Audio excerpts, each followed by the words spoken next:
You stand at the edge of Rome, beneath a sky that looks like spilled ink.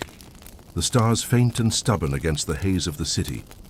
There it is, the Colosseum, but not the perfect postcard version you might have seen on fridge magnets. No, what looms before you now is jagged, broken, and half-eaten by time. Its missing half is like a grin with too many teeth knocked out, the kind of smile you'd rather not see in a dark alley. And here's the kicker. You probably won't survive this walk. But hey, at least the acoustics are great for ghost stories. So, before you get comfortable, take a moment to like the video and subscribe, but only if you genuinely enjoy what I do here. And while you're at it, drop your location and the exact time you're listening in the comments. Trust me, I love seeing who's wandering these ruins at 2 a.m. from halfway across the world. Now dim the lights, maybe turn on a fan for that soft background hum, and let's ease into tonight's journey together. You step closer, boots crunching on gravel and loose shards of marble, the kind that fell centuries ago and just stayed there. No one bothered sweeping this place up. The Colosseum is patient. It keeps its scars like trophies. You tilt your head back and the walls seem endless, their arches yawning open like old wounds. In the distance, cars hum, but here, inside this skeleton of stone, the city noise softens into whispers. Imagine it whole once upon a time. 40, 50, maybe even 60,000 people packed inside, their cheers vibrating like thunder. Back then, this wasn't a ruin. It was the beating heart of Rome, blood-soaked, sweaty, noisy, and alive. But now it's a hollow chest, its ribs showing. Half missing, and you can't help but ask, where did it all go? Did the earth simply swallow it? Did thieves chip away at it like ants stripping sugar? Spoiler, a little bit of both. As you run your hand over one of the stones, rough and cold, you realize this place is more than just absence. The missing half is almost louder than the half that remains. Every gap in the wall whispers stories of fire, of earthquakes, of human greed. You picture chunks of marble tumbling like teeth in an ancient brawl. You picture workers hauling pieces away on carts, muttering prayers, sweat dripping off their noses. But before we unravel the tale of loss, let's linger in this moment. The moonlight pours in through the broken arches, and it feels like walking through the ribs of a giant long-dead beast. Somewhere in the shadows, a tourist's flashlight clicks on, the beam slicing across centuries. You pretend not to notice because in your version, it's just you, the ruin, and its silence. The Colosseum doesn't really need its missing half to feel whole. It has mastered the art of being both ruined and eternal. You're left with the uneasy sense that maybe, just maybe, all ruins are meant to be incomplete. After all, perfection is boring. Broken things, they keep you awake at night. You stand inside the Colosseum's hollow belly, arches towering like the ribs of some ancient beast, shadows pooling in the empty corridors. Your footsteps echo too loudly, as if the walls themselves remember what they once contained. Whispers drift to your ears, not real voices, of course, but the creak of stone wind pushing through cracks, and your own imagination stitching it together into phantom crowds. Your skin prickles because you can almost feel their eyes, thousands of them, staring down from the tears that once thundered with applause.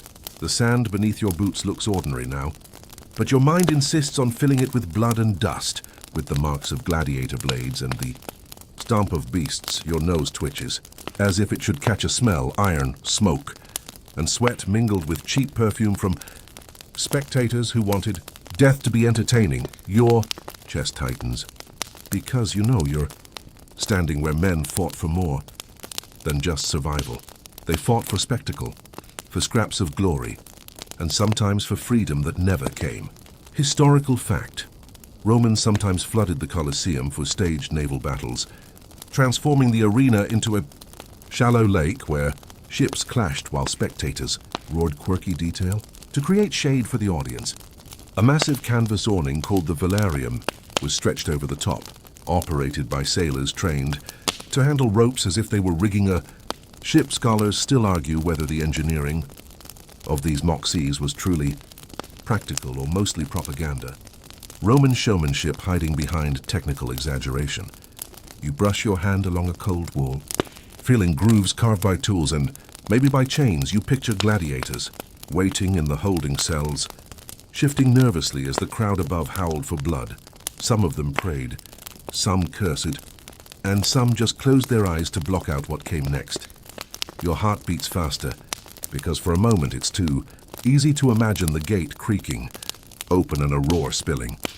In a sunlight cut across the arena floor, and if you listen long enough, maybe you'll hear the faintest clash of steel still lingering in the stones, like echoes that time forgot. You slip out of the arena floor and climb a narrow stone staircase, each step worn concave by centuries of feet. The walls close in tight, like the Colosseum is swallowing you whole, and the air feels heavy with dust and memory. As you emerge higher, you see the skeleton of the amphitheater spread around. You arches stacked like rows of empty eyes staring across the ruin. The upper levels creak faintly in the wind, and you can't help but wonder how many thousands once crammed into these seats, shouting themselves hoarse while history unfolded in blood below. You settle on one of the crumbling ledges, stone rough beneath you, and look out over Rome. The city hums far beyond the ruin, buzzing with scooters and chatter. Yet here it feels as though time stutters, forcing you to sit in two worlds at once. You blink at the jagged edge of the Colosseum, that missing half gaping open like a wound, a yawning absence, cut away not by nature's fury alone, but by centuries of scavenging hands. Each stone pried loose for some church, bridge or noble's mansion. Historical fact. After the fall of the Roman Empire, the Colosseum became a quarry, and much of its stone was stripped to build. Renaissance landmarks like St. Peter's Basilica. Quirky detail. For a time, the hollow structure even housed workshops and apartments, as if families thought it perfectly normal to cook dinner beneath arches that once echoed with lions. Scholars still argue whether this recycling saved the monument by giving it new purpose or condemned it to the broken state we now mourn. The sunlight shifts across your face, warm but fleeting, and you imagine masons clambering across these walls centuries ago, chiseling away marble while priests blessed their work as holy. You think about those who profited from dismantling history, turning the bones of empire into altars of faith and power. Your fingers trace the rough edge of a block, half carved, half shattered, and you realize you're sitting in a building that is both ruin and resource, a paradox of glory and decay. Your breath slows as the sky dims, and for a moment you swear. You can hear not the roar of the crowd, but the clink of chisels, the mutter of laborers, and the grinding of ox-drawn carts hauling Rome's past into Rome's future. You step out into the open arena floor, or what remains of it, patches of grass pushing through stone, holes yawning where wooden planks once covered the labyrinth beneath. Your boots scrape against fragments of marble, shards that once framed the most terrifying stage in the empire. The vast oval spreads around you like a bowl of silence, its broken rim jagged against the Roman sky. You spin slowly, trying to imagine the thunder of voices that once crashed down like waves onto this very ground. Historical fact. The arena floor was originally a complex stage built of wood and sand, with trapdoors and pulleys designed to release beasts and gladiators in dramatic fashion. Quirky detail. Romans spread crimson sand across the floor to disguise blood, turning death into spectacle as though it were. Theater scholars still argue whether the games were more about political distraction or genuine entertainment for the masses. You crouch and touch the soil where countless lives ended, where chains rattled and shields splintered. Your fingertips come away dusty, yet you swear it feels heavier than earth, as if soaked with memory. A crow perches high above and caws once, its sound slicing through the emptiness before fading back into stillness. Your gaze drifts toward the exposed hypogam, the underground maze revealed when the wooden floor decayed centuries ago. You see narrow corridors, sunken pits, stone walls dark with age. You imagine lions pacing in cramped cages, gladiators whispering prayers, handlers clutching spears as they waited for the signal. A sudden chill creeps up your spine, as though those shadows still cling to the ruins, unwilling to vanish. A gust stirs the grass and dust into a swirling dance. The air tastes faintly metallic, like old iron left to rust in the rain.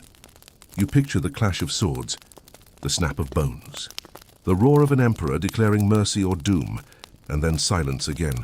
Because ruins do not applaud. You stand in the center, arms folded against the cold breeze, and realize the truth. No matter how long you stare, no matter how hard you try, you will never fully bridge the gap between what this place was and what it has become. Only fragments remain, half-truths in stone, while the rest has been scattered across the city, turned into walls and columns for buildings that still stand. The thought unsettles you, yet fascinates you. To walk through Rome is to walk through pieces of the Colosseum, its body carved up and reassembled elsewhere. You look back at the missing half and feel the weight of absence pressing down as firmly as stone itself. You wander along the outer perimeter of the Colosseum, tracing your fingers along weathered arches and pockmarked travertine. The sunlight falls at an angle that highlights cracks and missing sections, casting long shadows that stretch like fingers across the ground. You imagine the crowds that once packed these arches, hustling to find seats, voices mingling in a tidal roar, each footstep pounding against stone and sand. Historical fact: originally, the Colosseum could hold up to 50,000 spectators, with seating arranged by social class, from senators in prime spots to common citizens further up. Quirky detail: Romans sometimes used cloth banners and awnings not just for shade but to display advertisements or political slogans. Scholars still argue whether this massive seating design primarily served civic order or pure spectacle. You step closer to a section where scaffolding has been placed for restoration, noting the contrast between ancient stone and modern iron beams. The smell of dust and old mortar fills your nostrils, reminding you that history is preserved in fragments, carefully held together by contemporary hands. A pigeon coos from a niche, its presence a quiet testament to continuity amid decay. Peering through one of the arches, you catch sight of the arena floor below, and the hypogeums, a network of tunnels glimpsed through gaps in fencing. Your imagination fills in the rest: the hiss of lions, clatter of weapons, the shouts and prayers of men awaiting death or glory. The thought sends a shiver up your spine, connecting past and present in a heartbeat. Nearby, a tour guide's voice carries, explaining architectural innovations like vaulted corridors and radial passageways. You nod politely, barely registering the words, because your attention is consumed by the sheer scale and ingenuity that allowed Romans to manipulate both crowds and spectacle. Fluttering piece of cloth from a nearby tourist's bag mimics the ancient banners. You almost expect it to display the emperor's seal. You step back to admire the missing half of the Colosseum, its absence both haunting and informative. The ruined story is incomplete, yet the void tells as much as the stones that remain. You feel a strange kinship with the empty spaces. They invite you to wonder, imagine, even mourn the lost sections, while simultaneously marveling at the ingenuity that still stands proud. You wander into the partially reconstructed arena, each step echoing against the ancient stones like a whisper from history itself. The sun filters through arches, casting patterns that ripple across the sand and hint at centuries of footsteps that came before. You imagine gladiators pacing nervously, behind the scenes, armor clinking, eyes scanning the crowd, heartbeats syncing with the collective anticipation of thousands. Historical fact: gladiatorial games were often sponsored by wealthy elites or emperors to gain favor with the public, and combatants ranged from prisoners and slaves to volunteers seeking fame. Quirky detail: some gladiators carried lucky charms or inscribed amulets for protection, from miniature figurines to scratched symbols on their helmets. Scholars still argue whether these rituals were genuine, superstition, or theatrical flourish designed to entertain the audience. You peer down into the hypogeum, tunnels and cages where animals and combatants awaited their turn. The shadows seem alive. You almost expect to see a lion's eyes glinting in the darkness. The smell of dust, old stone, and faint iron hangs in the air, mixing past and present in a tangible way. A small group of visitors kneels at a low wall, sketching the ruins in notebooks or snapping photos. You watch them quietly, feeling like an intruder yet part of a shared curiosity about the grandeur that once was. A few coins lie scattered in crevices, remnants of offerings or careless tourists linking you to centuries of human presence in the same sacred space. Nearby, you notice signage describing reconstruction efforts, explaining which parts of the Colosseum were lost to earthquakes, stone scavenging, and time. You pause, letting the information sink in, the ruined story becoming a layered tapestry of ambition, disaster, and endurance.